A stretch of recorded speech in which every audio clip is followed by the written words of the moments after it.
Hello everyone. In this video project, we selected two scenes from two different films, one from Inception and the other from Shutter Island. Although these scenes come from different movies, both revolve around the themes of dreams, illusions, and psychological reality, and both star Leonardo DiCaprio.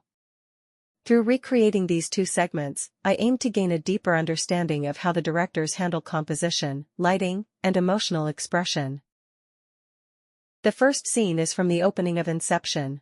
The protagonist, Cobb, is inside a dream, carrying out an infiltration mission.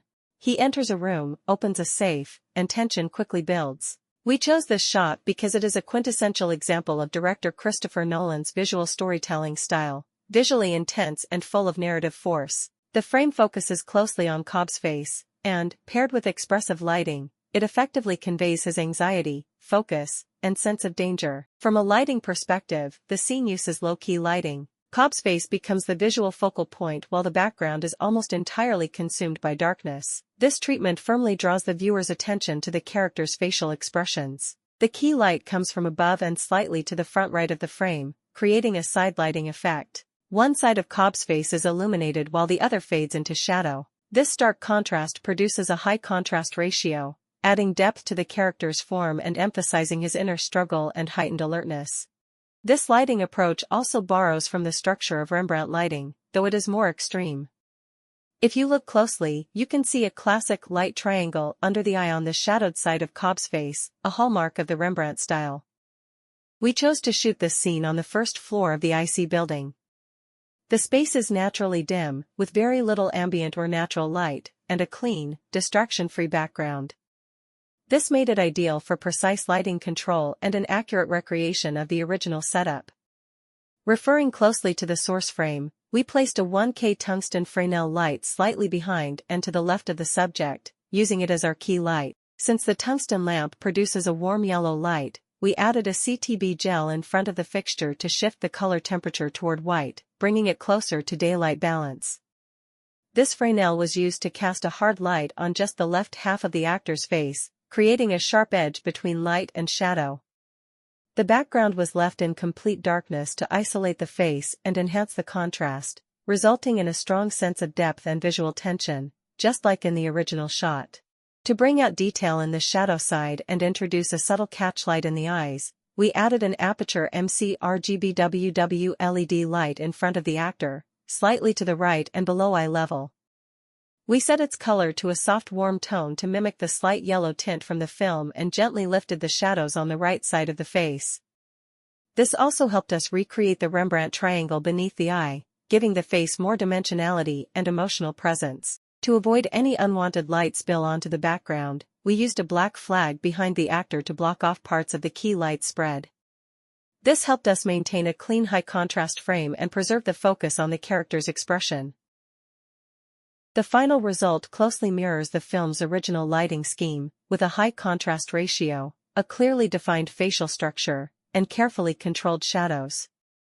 The catchlight adds emotional depth, and the isolated background draws the viewer's full attention to the character, fulfilling the goal of storytelling through light. The second scene is from Shutter Island. This shot appears midway through the film, when the protagonist, Teddy, and his partner Chuck take advantage of a power outage in the mental hospital to sneak into Ward C, the high-security unit housing the most dangerous and violent patients.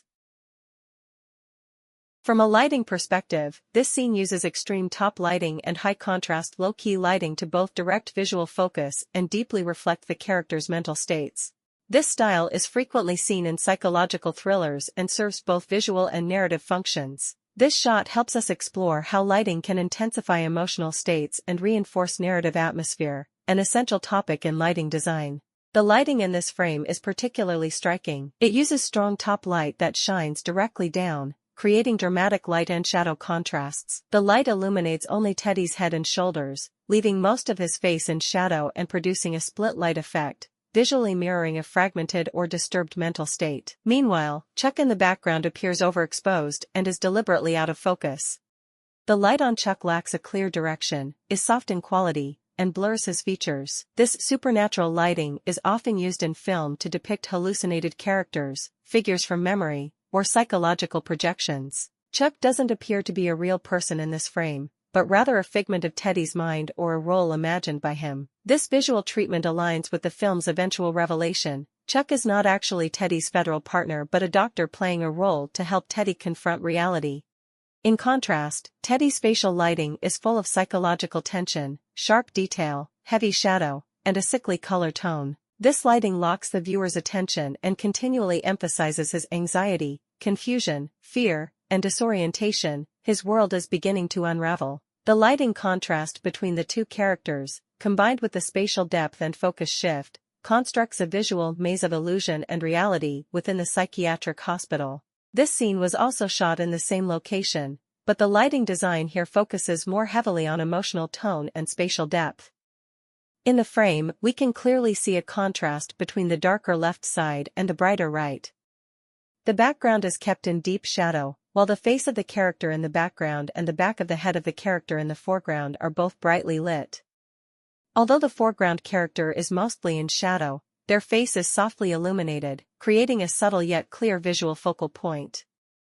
To recreate this layered lighting structure, we positioned a 1K tungsten Fresnel light between the two actors, closer to the right side, and elevated it to serve as a high-angle key light.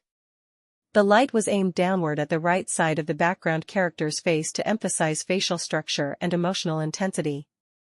Since tungsten light naturally gives off a warm hue, we added a CTB gel to the lamp to convert the color temperature toward a cooler, neutral white. To soften the shadows on the left side of the background character's face, we placed a white reflector in front of them, slightly to the left. This allowed the main light to bounce back and fill the shadows gently, maintaining facial definition without flattening the contrast. The foreground character is primarily outlined by rim light. To avoid their face falling into complete darkness, we placed an Aperture MC RGBWW LED light just in front of them to the left, roughly at eye level. This light was set to a neutral white and provided a soft fill that subtly lifted the shadows and added a touch of eye light, enhancing emotional readability and visual clarity.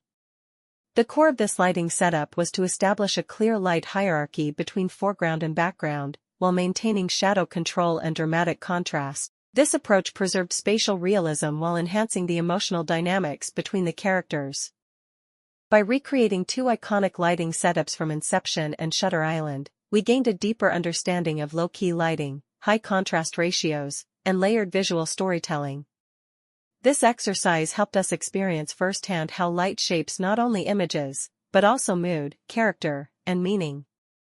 Each adjustment in lamp placement, angle, and color temperature was a step closer to capturing the cinematic language of the original films. More importantly, it trained us to think beyond just illumination, to see lighting as a storytelling tool. This project has been a highly intuitive and practical learning process, reinforcing the idea that lighting is not just about what we see, but about how we feel when we see it.